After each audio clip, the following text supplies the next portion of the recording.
Hello, ഇതെൻ്റെ first വ്ളോഗാണേ. 3-4 channel പരാജയപ്പെട്ട് ഞാൻ അവസാനമായിട്ട് തുടങ്ങുന്ന ചാനലാണ് കേട്ടോ ഇത്. ഇതും കൂടെ പൊട്ടി പാളിസേക്കാൻ ഞാൻ ചാനലേ തുടങ്ങാൻ ഉദ്ദേശിക്കണില്ല. വീഡിയോയിലേക്ക് പോകുന്നതിന് മുന്നേ ഞാൻ എന്നെ തന്നെ പരിചയപ്പെടുത്താം കേട്ടോ. എൻ്റെ പേര് ദേവിക, എനിക്ക് 24 വയസ്സായി.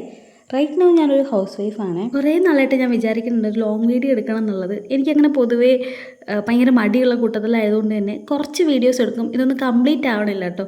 ഇപ്രാവശ്യം ഞാൻ മാക്സിമം വീഡിയോ എടുക്കാൻ ശ്രമിച്ചിട്ടുണ്ട്. അപ്പം എന്തായാലും നമുക്ക് വീഡിയോയിലേക്ക് പോകാം. ഇത് ഞാൻ സൺഡേ എടുത്തിട്ടുണ്ടായിരുന്നൊരു വീഡിയോ ആണ്. സൺഡേസിലാണ് കുറച്ചും കൂടെ ഞാൻ നേരത്തെ എണ്ണിക്കാറുള്ളൊരു ദിവസം. അപ്പോൾ അതുകൊണ്ട് തന്നെ രാവിലെ നമ്മൾ ടൗണിൽ പോയിട്ടുണ്ടായിരുന്നു കുറച്ച് മീനൊക്കെ മേടിക്കാനായിട്ട്. ഇവിടെ മീൻ കറി വെച്ചാൽ കഴിക്കാൻ ഞാൻ മാത്രമേ ഉള്ളൂ കേട്ടോ, ബാക്കി ആരും മീനൊന്നും കഴിക്കില്ല.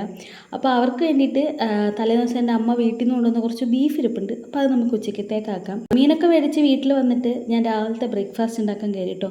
പൂരിയും കടലക്കറിയായിരുന്നു കേട്ടോ ഇന്നത്തെ ബ്രേക്ക്ഫാസ്റ്റ് എന്ന് പറഞ്ഞാൽ. ഞാൻ കുറേ നാൾക്ക് ശേഷമാണ് പൂരി ഉണ്ടാക്കണത്. എന്തായാലും കറക്റ്റായിട്ട് വന്നു കേട്ടോ. രാവിലത്തെ പരിപാടിയൊക്കെ ഏകദേശം കഴിഞ്ഞിട്ടുണ്ടായിരുന്നു. ഉച്ചക്കത്തേക്ക് നമ്മൾ ബീഫ് കറി കേട്ടോ സെറ്റാക്കണേ. ഞാൻ നേരത്തെ പറഞ്ഞ പോലെ ഇവിടെ മീൻ വെച്ചാൽ കഴിക്കാൻ ഞാൻ മാത്രമേ ഉള്ളതുകൊണ്ട് തന്നെ മീൻ കറി വെക്കൽ പൊതുവേ വളരെ കുറവാണ് കേട്ടോ. കൂടുതലും ഇവിടെ അച്ചാറിടാറാണ് കേട്ടോ പതിവ്. ഇപ്പം എന്തായാലും നമ്മൾ പെട്ടെന്ന് തന്നെ ബീഫ് കറി സെറ്റാക്കി എടുത്തിട്ടുണ്ട്.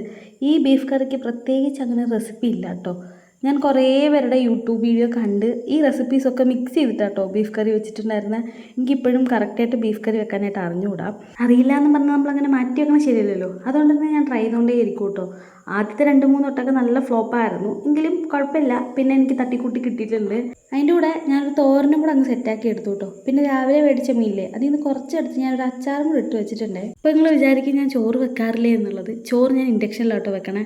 ഇവിടെ എനിക്ക് വേറെ അടുപ്പ് കത്തിക്കാനുള്ള സൗകര്യമൊന്നുമില്ല. ഫ്ലാറ്റ് ആയതുകൊണ്ട് തന്നെ ഗ്യാസും ഇൻഡക്ഷനും മാത്രമേ നമുക്കൊരു ഓപ്ഷനായിട്ടുള്ളൂ. അതുകൊണ്ട് കൂടുതലും ചോറൊക്കെ ഞാൻ ഇൻഡക്ഷനിലാട്ടോ വെക്കാറുള്ളത്. അങ്ങനെ എൻ്റെ അടുക്കളപ്പണിയൊക്കെ കഴിഞ്ഞ് ഞാൻ ഉച്ചയ്ക്ക് ചോറും ഉണ്ട് കഴിഞ്ഞിട്ടാട്ടോ പിന്നെ ഈ വീഡിയോ എടുക്കണത്. പെട്ടെന്നൊരു പ്ലാനായിരുന്നു നമുക്ക് കൊല്ലത്ത് പോകാൻ. അപ്പം എന്നാൽ നമുക്ക് കൊല്ലത്ത് പോകാം. ഇപ്പം ഞങ്ങൾ പോണത് ബീച്ചിലേക്കാണ്. പണ്ട് ഞങ്ങൾ സ്ഥിരം ബീച്ചിൽ പോകുമായിരുന്നു കേട്ടോ. ഇപ്പോൾ ഒരു 8 മാസമായിട്ട് നമ്മൾ ആ പരിസരത്തേക്ക് പോയിട്ടുണ്ടായിരുന്നില്ല. ഇന്നെന്തായാലും മഴയൊന്നും ഇല്ലാത്ത നല്ലൊരു കാലാവസ്ഥയായിരുന്നു. അതുകൊണ്ട് തന്നെ ബീച്ചിലും നല്ല അത്യാവശ്യം തിരക്കുണ്ടായിരുന്നു കേട്ടോ. കുറച്ച് നേരം ഞങ്ങൾ അവിടെ നിന്ന് വർത്താനൊക്കെ പറഞ്ഞ് കുറേ ഫോട്ടോസൊക്കെ എടുത്തിട്ടുണ്ടായിരുന്നു. അത് കഴിഞ്ഞ് നമ്മൾ നേരെ ഫുഡ് കഴിക്കാൻ പോയിട്ടോ. നമ്മൾ മെയിനായിട്ട് ഇവിടെ വരുന്നത് ഇതൊക്കെ കഴിക്കാൻ വേണ്ടിയിട്ട് തന്നെയാണ്. എന്തായാലും നമ്മുടെ വീഡിയോ ഇത്രയേ ഉള്ളൂ കേട്ടോ. ഞാൻ അതിന് ശേഷമുള്ള വീഡിയോസൊക്കെ എടുക്കാൻ മറന്നിട്ടുണ്ടായിരുന്നു. അടുത്ത വട്ടം നമുക്ക് എന്തായാലും ശരിയാക്കി എടുക്കാം കേട്ടോ. അപ്പം എന്തായാലും ഇത്രയേ ഉള്ളൂ. നമ്മൾ ബീച്ചിൽ നേരെ വീട്ടിലേക്കായിരുന്നു പോയിട്ടുണ്ടായിരുന്നത്. ഇനിയിപ്പോൾ എന്തായാലും നമുക്കൊരു അടുത്ത വീഡിയോ ആയിട്ട് കാണുന്നവരേക്കും ബൈ ബൈ.